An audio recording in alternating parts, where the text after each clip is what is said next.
it's not easy getting security clearances. And then even if you have security clearances, getting a facility that can hold the classified information to then let alone make connections with people that are going to trust you and give you that classified information that you can get up to speed on. And so in this kind of relationship we have is like, that's one of the things that we can offer to help with, to make sure that you all are working on the right and most relevant problems.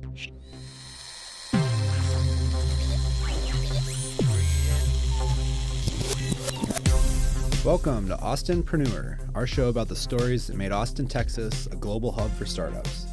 The show is produced by Capital Factory and hosted by me, Nick Spiller. As a reminder, by joining Capital Factory, you can plug into the ecosystem where the stories on this show were set. Learn more about us at capitalfactory.com.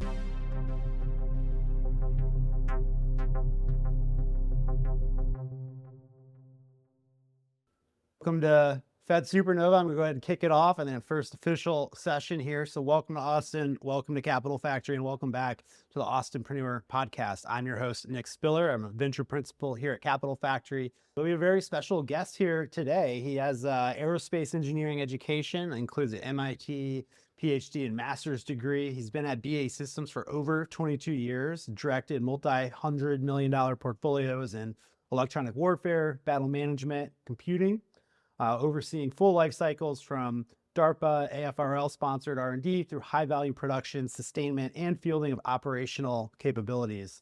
He rose through senior technical and business leadership roles for quite some time in BAE, and now he's the Deputy General Manager of BAE's Fast Labs, the company's advanced R&D organization. We're going to dive into that model here today in depth. Before we jump in, there are some very easy ways you can connect with the tech scouting team under BAE. Most easy, probably send them a compelling teaser email at techscouting.es@baesystems.us. They also have a really good website that you can go, webpage. You can probably just Google Tech Scouting BAE Systems. And we're also, if you're listening to this, we'll post that in those links in the show notes.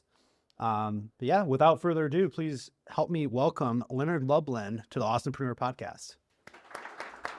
Thank you, Nick. Glad to be here. Welcome to Austin. Thank you. So, well, let's start at a high level, and a lot of us here at Capital Factory, Fed Supernova, we're focused on taking early stage technologies all the way into the DoD to a program of record. Can you talk us through high strokes? Like, what does it take to really succeed in that mission? Yeah, I think grit and determination. It is not an easy endeavor, but it can be done, and we do it at BAE Systems. And I think part of it, what I will say is, start off at the end. Understand what those unmet jobs to be done are by our warfighters. What are their needs? Where are their gaps? Where are their challenges? And keep that in mind as you then go back and think about what kinds of products can we offer to meet those needs? What are the channels to market that I could deliver those products? Who is buying those products? Because there's a difference between the person who wears the uniform, who actually has to go out into the field and fight with what they have available, who will tell you what they would like and what they need, and who actually buys the material, the kits that they use when they're fighting. And so understanding that channel to market, and then you can work your way back and think about, okay, if I want to deliver a product through these channels to market, where do I go find the ideas to actually do that, right? Who can be some advisors in that journey? Who can be some kind of key stakeholders that you have to convince that you have a compelling product that can be used there? And it's a wide net of people that you have to talk to. You have to talk to people who are the users and set the requirements. You have to talk to people who buy the systems. You have to understand what pressures they're under and what budgets they have and what degrees of freedom they have to go fund things. So that's sort of, understanding where you're landing, where your trajectory has to get to, and then use that to inform a strategy of how you go from where you are today and your ideas and the concepts you have for your technologies and all the things you got to do to bring it to fruition. Right? So that's, I think some of that is start at the end and then work your way backwards and think about all the steps. And so you may work your way back to, I've got this neat technical idea that I think can be used in this way. A lot of times the funding you get or the work you do to get through some of the breakthrough technologies is far from that end user product.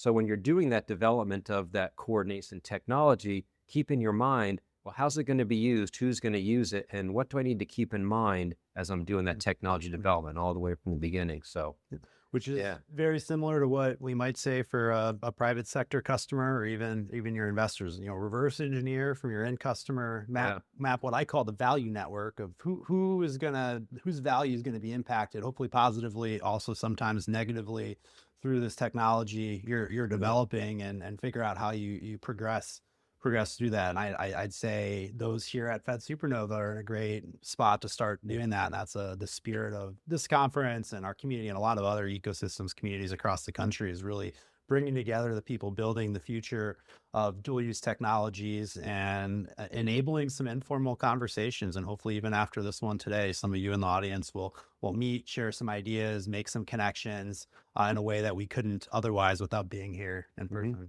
So. Yeah.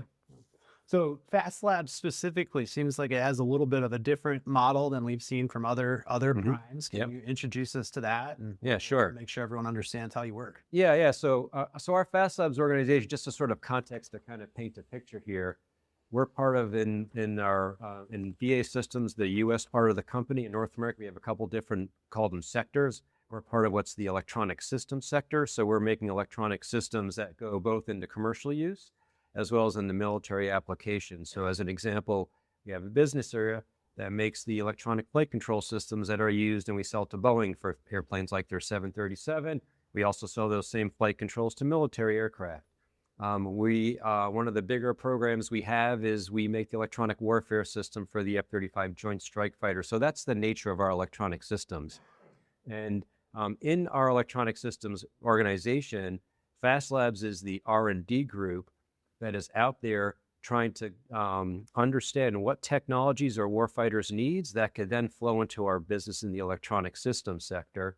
And our charter is to understand what are those technologies, what's the roadmap for the technology. So we develop a technology roadmap, and we do that in partnership with our business leaders, our business development teams, and our chief engineers and technology directors in our business, and say, hey, where are the challenges that we need more technology? What gaps can't we address because we need more technology? And whether that's in algorithms or microelectronics or just higher density, electronics, we go roadmap that out. And we do that across a wide range of technologies, everything from artificial intelligence, lasers, quantum sensing, microelectronics, packaging for microelectronics, all kinds of things.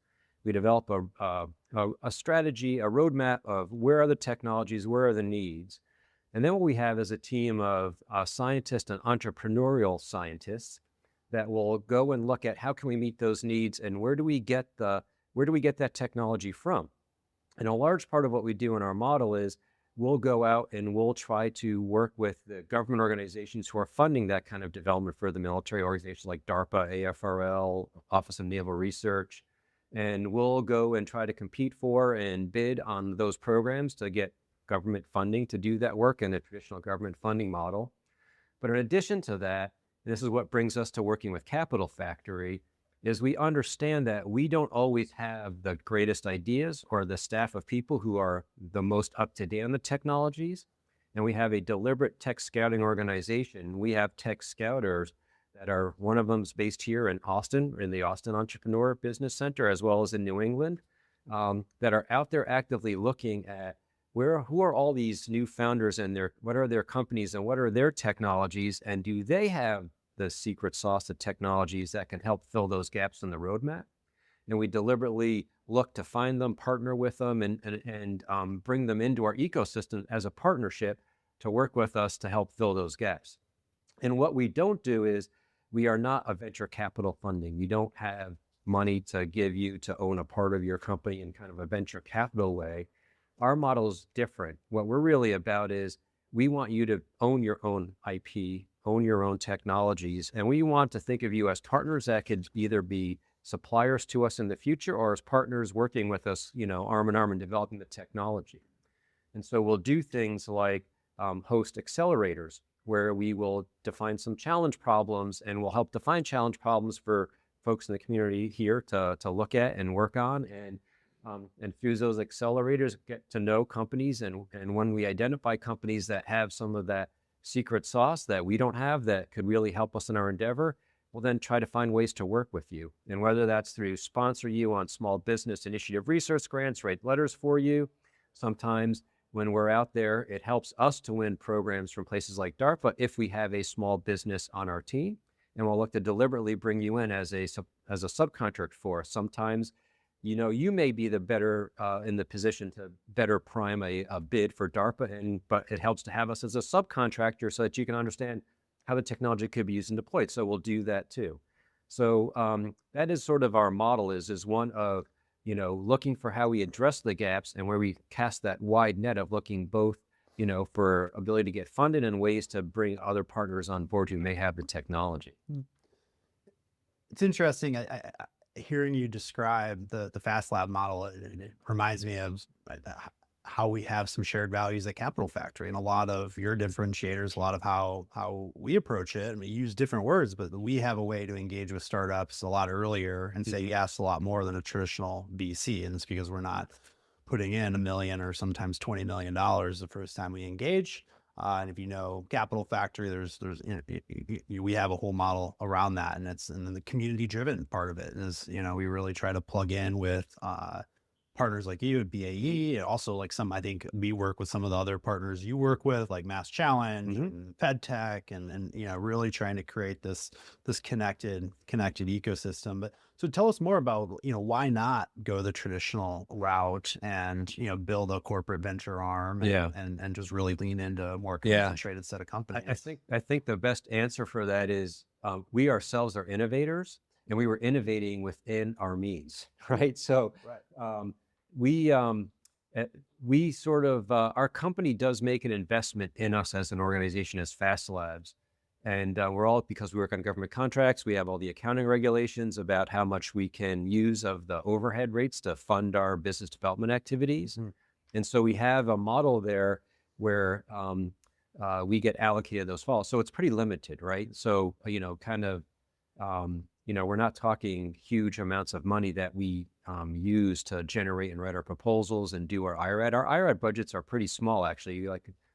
For the size of BAE System Electronic System sector, which is, approaching like $9 billion in annual sales, like our R&D division is only maybe doing a couple of $1 million of IRADs a year, right? So what we did is we came up with a creative, innovative way without having access to the capital funds, right, to go a kind of venture route where you're buying equity and investing, right, for a future return, to take advantage of what the venture capital fund industry, so to speak, is doing in their investments and who they're working with founders, and find a way to work with those companies. And one of the things that I like to think we offer as BAE is we understand some of those channels to market to get technology into the military. We understand some of the things that when you're a startup and you don't understand like mil spec requirements, right? A lot of times we develop technology on our home computers, our home networks, our laptops, right? Or we're developing things in a lab with our electronics that we go into with our shirt sleeves, and we can work in there and with our brass boards on a bench.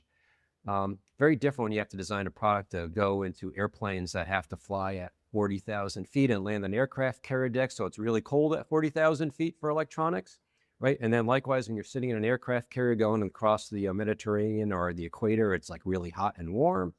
And so we bring an understanding of what it means to sell into those and what you have to do to address those. That is kind of something that we can then help work with on the startup community, right? So that's kind of like, that's part of, I think that the reason really why it's our innovative way to tap into the talent and the potential and the energy, as well as the funding from the VCs, and find ways for those companies to get their products into the to help the warfight. Right. Yeah. And I've seen a lot of situations, not naming any names, where if you go the traditional route and you're 10, 15 investments in, you're still like 5 or 10 years away from any of those really becoming financial successes. Yeah. And that's where it becomes hard to justify, okay, how do I go get the capital, whether it's internally or externally, to go invest more, versus being able to actually add value, get traction. And then ultimately, I truly believe the right companies, the best companies will attract the capital and it'll show up. And we're seeing that in the market with just where venture's going around dual use and defense tech. Yeah. So tell us more about the type of companies that you're looking for. How would you characterize, within electronics, like what's Yeah. exciting to you? Who should really reach out? Yeah, it's really a broad net. I mean, it's anything across the spectrum. I mean, we're looking for everything from how do we make the current products we develop now be better? Like what's an incremental improvement, right? To everything to what is the next generation thing that we can't even conceive of what a product is, that the technology has promised that could one day be something. So it's really across that waterfront, and we look across all of that. So, in terms of what attracts us, it's so, if you're, for example, a company that develops their own vehicle, right, that doesn't necessarily attract us as an electronic system sector because we tend to provide the electronics, the subsystems, the sensors, the payloads that go into vehicles. Right. But if you have technologies that could help in a sensor system or help enhance a vehicle, those are the kinds of things that we're interested in and look for. Right. It could be everything. And it's not always hardware. It can be algorithms, right? We do a lot of work that are algorithms. An example of where we as BAE Systems already have our electronics in an installed footprint. You got to understand something about like the industry. So I'll give you an example. We have the electronic warfare systems that are in F-22s and F-35s. The F-22 as an example, like that was being designed in the 90s, manufactured in the early 2000s, and they don't have huge budgets to update the electronics that are in there. So if we can come up with ways with our installed base, same thing with F-35, our installed base to like, are there algorithmic things we can do that we can update the algorithms in those platforms? Like that's valuable in itself too, right? So, yeah. I didn't mention at the beginning, but y'all will have a chance to ask questions here shortly. So please think of the questions you have. They're often much more insightful than mine even. But well, before we move on, can you tell us an example of a successful startup? I think again, maybe one here in Austin. Yeah. So I want to say it's almost going on 5 years ago now. We met a company called Nahomics, which is an Austin-based startup here in the Austin area. We met them through the Capital Factory, and we started working with them. In that case, for example, they had technology in electro-optical systems, things like lasers and laser pointing types of systems, and we do work on that. In fact, we do work on that in our Austin facility here. We do work back in New Hampshire. So that was a kind of company that seemed like, hey, there could be a synergy here between the technologies that they're involved with and what we were working on. And so we started talking with them, working with them, and we started getting to know them, realized that they could really help us win some work. And so we started bidding programs together with them where we got together and said, okay, there's this opportunity here, and we found some opportunities, and we thought that their technology could help in those. And we worked with them to be a subcontractor for us in those opportunities. And that's been going on now. There's been multiple efforts. And in fact, this week and over the last couple of weeks, a subsystem that Nahomics provided to us is actually out in the field being field tested in partnership with us. And so they make a subsystem. It's a system we make where we build one part of it, they build another part of it, we integrate it together, and they're with us there through the journey to integrate it. And what we're learning now in the field testing will help make better improvements in the products. And in fact, through the field testing we've done and through the advancement of threats, we've been successful getting more customers to further take their technology further. And so we kind of really view it as we're on the journey together, right? If this is successful and we are successful at going from the R&D program to more of a program of record, Nahomics and their technology would be part of that program, and they'd share and all the benefits of getting into production with us if we get that, if we are that fortunate. So, yeah. Love to hear it. Nothing better than a good old Medic Capital Factory success story. Yeah. To share. It makes you wonder 5 years from now, who might be here today. Oh, maybe we'll find out, right? I hope we do. So you've been at BAE for a couple of decades. I mean, what first inspired you to get into this industry? Yeah. So I kind of started when I was 4 years old. Like I love airplanes, and so I read every book on in the library on airplanes. my favorite book was on the B-70, the Valkyrie, which was this Mach 3 supersonic bomber that the Air Force was developing in the 70s. And so then I was good at math and science. And so when I took these kind of aptitude tests in middle school, I said, you should be an aerospace engineer. I was like, okay. So I went to school for aerospace engineering, and then I found my way to BAE Systems, getting to work on technologies for what I loved and my passion for airplanes, and got to be involved in some really cool airplane programs, through my career. So And did you think it you'd was be that here passion? 20 years later? You know, when I first got, I did it, right? You know, so I mean, I feel like I'm very fortunate that I found my passion. But, you know, I'll tell you I'll go back. What happened is I went to MIT, and I love Boston, I want to stay in Boston. That was my number one criteria for my job search. And I interviewed at two places, a place called MIT Lincoln Laboratory, which is a federally funded FRDC. This was like 1996, I think I was interviewing. And then this place called Alpha Tech, which is a small, at the time, like 75 person kind of startup company working on DARPA and SBIR programs. And back in that day, this is when you would do the all-day interview, you'd talk about your thesis, they take you to lunch. And so I had a chance to ask lots of questions. And my one question I asked was, what's your favorite thing about working here? The number one answer at MIT Lincoln Laboratory was the library. And at Alpha Tech, you can do whatever you want. So Alpha Tech, I went, right? So I have that kind of entrepreneurial spirit. And so Alpha Tech was great in that. And I'll tell you, when I started working at Alpha Tech, I was working on some projects where, you know, it was like a optimal control for economic systems, which I have a background in optimal control, but I was like, okay, yeah, this is interesting. Like, where's the applicability? And it took some wandering.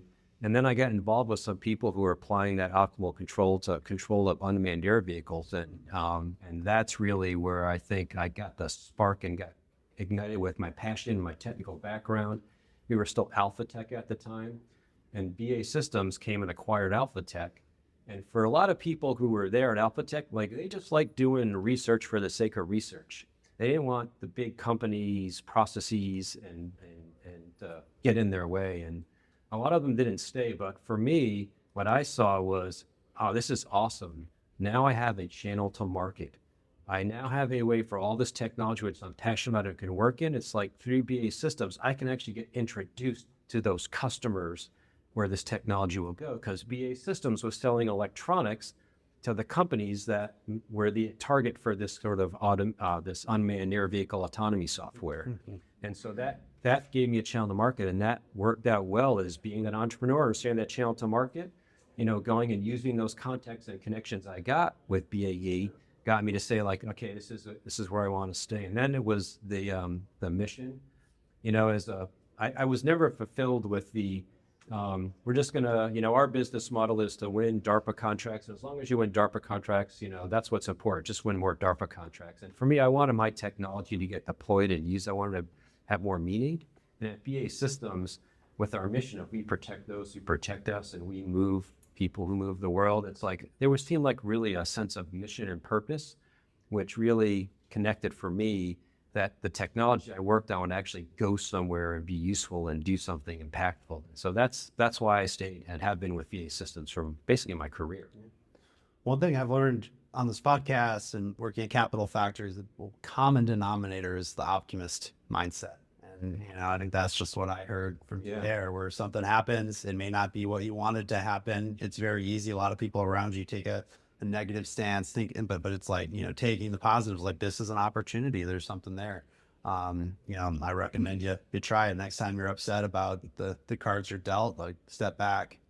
You know, how do you really turn this into a positive? How do you spin this in your direction? As a thought, you know, you can't really control if Alpha Tech gets acquired by BAE, right, unless you're, you know, on the board or anything like that. It's like, you know, you're really like, how do you make the most of the cards you're dealt? Well, before we hand it over to the audience, I mean, anything in particular you're down here at Fed Supernova looking forward to? So I'm definitely looking forward to getting pitched. So please come find me, because we've got them cornered back in the room, by the way. Yeah, so I mean, I love technology, right? And I love, what I really love is hearing ideas and getting new ideas, and then doing the dot connecting with all my experience and background and my understanding of all the warfighter challenges and gaps they have, and starting to work with you and think about, hey, that's cool technology. I think if we apply it here, I can see how it can turn into something. And I love having those conversations. I'd much rather do that than sending things like program reviews and Yeah. And I'm really looking forward to just, meeting a lot of people, hearing what their technology is, hearing what their passions are, and then getting into a conversation and about, hey, where can this go, and what are the opportunities and what are the connections? I just love. And if we find some other good companies that would be good partners for us in that process, that's like icing on the cake. Great. Well, I know there's a lot of incredible entrepreneurs here. We've got a new one, Woots. I don't know if you met Tyler from Woots, but I haven't. right up your alley. We need to make that connection. And yeah, who knows what else? I love your point on just like the new thing, the exciting thing that we don't know about that's around the corner. That's what gets my blood pumping. So I'm looking forward to the pitches too. Yeah. Who has a question for Leonard? Matt Daly, Lieutenant Colonel, Marine Corps, transitioning with UT. So we'll be doing that. Talk about kind of warfighter needs and tech scouting with tech, but how do you do your kind of customer baseline and make sure that it's meeting those needs with some of the warfighters? Yeah. So we as a company spend a lot of time getting briefs and access to briefings on where is our adversary's threat evolving and what are those pacing threats. And so that's one way is just having, this is again, part of something that we offer as BAE Systems is we get access to our classified intelligence reports on what our adversaries are up to that will make our jobs difficult, maintaining our way of life. And we use that to understand as well what are our current systems and where are their limitations and what gaps are there and what can we do about that, right? So that's one way. Another way is meeting with senior material leaders, right? So when our senior material leaders in the government want to come here and learn about the technologies we have at BAE Systems to see and hear about what we're doing to address those pacing threats. And in those conversations, we get additional insights, right? And one of the things that we do is there's sort of a cadre of us who have been around in the company for a long time and have a lot of experience working different programs, spending 25 years hearing about these and these threats and challenges to our national interests. And so we take a lot of that in, and then we use that to form sort of challenge problems that we can share with a broader class of people to get engaged in and to go work on, right? And so there's that. There's because we are out there currently fielding systems, right? We have access to the warfighters who are using those systems and hearing about what they're struggling with and as they go through their training for the systems and getting to use the systems. We get access to those, I'll call them the butts and seat people who actually use and deploy the equipment. So we sort of integrate all of that and helps us look for and think about where we should be focusing our technologies. It's not easy getting security clearances, and then even if you have security clearances, getting a facility that can hold the classified information to then let alone make connections with people that are going to trust you and give you that classified information that you can get up to speed on. And so in this kind of relationship we have is like, that's one of the things that we can offer to help with, to make sure that you all are working on the right and most relevant problems. Hi, my name is Faraz. I'm from the DIU Commercialization Fellowship. My question is about being a fellow technologist studying physics. How do you balance the love of the technology and the technology mindset with the problem first, the necessity of having also a problem first? Yeah, I like to think that there's plenty of opportunity to do all kinds of cool things with technology when you solve the problem. So the question is, do you build a hammer and look for nails, or do you understand what tool you need and then go build a tool? And so I take the approach of understanding what the need is and then think about what technologies can fit that. And I always find that there's plenty of interesting technology breakthroughs and technology that's needed to address those needs. And I sort of let that capture me. And for me personally, like I did my PhD in control and estimation, robust optimal control. It's like, do I get to use that every day? No. And that's okay. For me, I love that stuff and I really enjoy doing it. But what I enjoy now more is looking where those challenges are and trying to think about how we connect dots and fill those challenges, what technologies can be. Then I find that just as exciting. So I like to think as technologists, there's one thing we have in common is like we can learn and we're curious. And I think if you're curious and you're willing to learn new things, no matter what degree you have, you can apply that. Some of our greatest electronic warfare subject matter experts in our company were chemical engineers. They applied that curiosity and that knowledge and became domain experts in something that had nothing at all to do with what they went to school for. Question here. Clay Carmel with Drone Kill. If I remember correctly, BAE makes a couple systems that are striker mounted for counter UAS. I think both a laser and maybe an EMI or an EMP. What are you doing in terms of kinetic kill?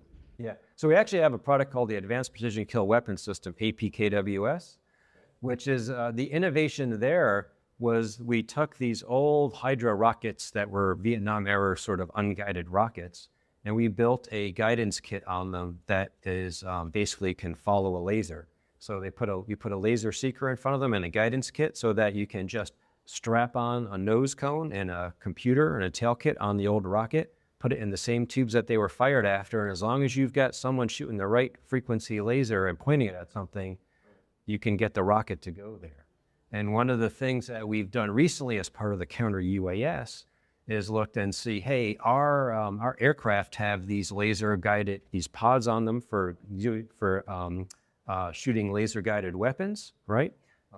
Bombs, and but they carry those lasers. And we recently did a retrofit activity to update our APKWS system to use those targeting pods to be the light source that we can then go shoot down drones. And so now we've equipped those on F-16s and F-15s, and it is a very effective cost per kill because that's a very low cost system, right, for a counter UAS. So that's an example of a kinetic thing that we've done.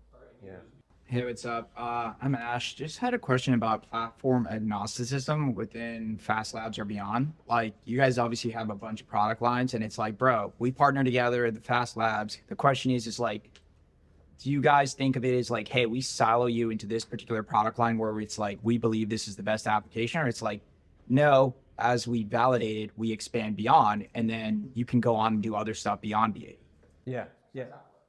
So the thing we represent this in our kind of organization. So when we show what our electronic system sector is comprised in terms of business units, it's this wheel, and around the outside of the wheel are all our business areas, and Fast Labs is in the center and the core. And so when you're in Fast Labs, what we're asking our leaders, our technology leaders, our science leaders, our business leaders, is to understand and get relationships with all the business areas and to work with all of them. And there's definitely multiple cases where we have technologies that we're supporting and delivering to multiple business areas. Sometimes it's the same technology in multiple business areas, right? So yeah, we sort of see ourselves at the wheel and help make sure that we're aware and get it to all of our business areas. Yeah, so it's not very stovepipe. I mean, it may feel like that from time to time if you actually are working with us, right? Just by the nature of, you're working on a very specific thing, which is meant for a very specific something, but that's only by the nature of the project you're working on, right? There's nothing that prohibits us from doing that. Yeah. Time for probably 2 or 3 more. Hi, Nestor Sohanyan from DeepSat. Talking about starting from the end, when thinking about those programs of record, which may take 7+ years to get to, what are the biggest bottlenecks or pitfalls at each step, and what are the biggest jumps companies have to make sort of from now till then? So, I mean, you've heard about the Valley of Death. It's real, right? And there is no magic way to cross that bridge other than that's what I started off with saying, grit and determination. Is if you have that vision and that passion and you really understand what the needs are and you set yourself to commit to talking to whoever you need to talk to, influencing, demonstrating, showing, understanding what's on their side in terms of what their degrees of freedom are and what range of opportunities they have for funding things, and then using that to update your approach to how you get like that, I think is the best thing you can do is to keep it, again, I think what we often find, and we're victims of this ourselves, and we're trying to figure out how to be better. I work on a DARPA program. They want me to develop the unobtainium nail. I successfully developed the unobtainium nail, and I think I'm the greatest thing because this was like this wicked hard thing, which I didn't even know was possible. And through grit and determination, I met that DARPA program manager's like goals and objectives and intents. Now I'm going to go sell my unobtainium nail. But no one has written a requirement for an unobtainium nail. And that technology is probably still very relevant, but you can't just sell it as is. You got to go understand what the needs are and how that can be applied to those needs. You may have to make some changes to your nail, hate to tell you. And you may have to realize that your nail's got some warts, right? So we've got examples where we had this awesome nail for microelectronics that worked awesome in the lab, but didn't work over temperature. And so as soon as they got too cold, it didn't work. And so now we had to learn that lesson. It's like, let's not go around and oversell this nail. Let's really understand what that nail is and what it needs to do before we start overselling it. Excellent. Yeah. Diego Liebman with the Texas Association of Business. My question for you is, what tips do you have for long-term success in winning contracts, and how has that process changed over the last 5 or so years? Yeah, I think the long-term success is to stay agile and entrepreneurial and keep your head up about what's going on around the environment, right? So, as an example of something that's changed in recent years is I do believe that there's a movement afoot where the government's going to figure out how to buy commercial defense products, right? You're seeing with companies like Anduril, right, who are just going out there with their venture capital and building products, and they're like saying it's for sale. And they didn't wait to do their traditional thing like us BAE Systems, Raytheon's, Lockheed's, Northrop have always done, is like wait for the government to figure out a program and get the funding for it, and to and then to go win the engineering material development program so that you can get into production and get your big legacy program. I think that's an example of the sea states are changing, and there's a lot of change in the air now. And so being entrepreneurial and thinking about what does that mean to you and how do you play in that environment, I think is a key to long-term successes, because things are always changing. There's always a new idea about acquisition or what technologies are needed, right? And as long as you're staying curious and entrepreneurial, and I think that can be good for long-term success. Excellent. Great question. One more. Who wants to close this out? Hi, Jeremy with UAI. We've sort of been talking about like what the current state is, and maybe what do you think is the most relevant problem, or one of the most relevant problems? And I'm an MIT alum too, so I want to shake your hand later. So, I would think one of the most challenging problems we have is the sort of is what you see the beyond line of sight kill chains that our adversaries are creating, and the web of sensors they have and ways to reach out very long distances is a real huge challenge for us, right? And so I know that there's a lot of changing on the kind of ground warfare with UAVs and a lot of innovation like you see going on with the war with Russia and Ukraine and UAV and what's going on there with UAVs. And you're seeing some very rapid innovation that I think, so there's something that's going on there. But I do think that there's other higher end, the investment in higher end capabilities for our adversaries to have longer, greater ranges at which they can hold us at bay that need attention as well. So I think that's an area that still is ripe for addressing. Awesome. Well, Leonard, thank you so much for joining us on the podcast, and on behalf of Capital Factor community, I want to thank BAE for our partnership and coming down here and really helping us, plugging us into the Fast Labs ecosystem, and excited to see what companies we go build from here. Yeah, likewise. It's been a pleasure, Nick. So join me in thanking Leonard. Thank you.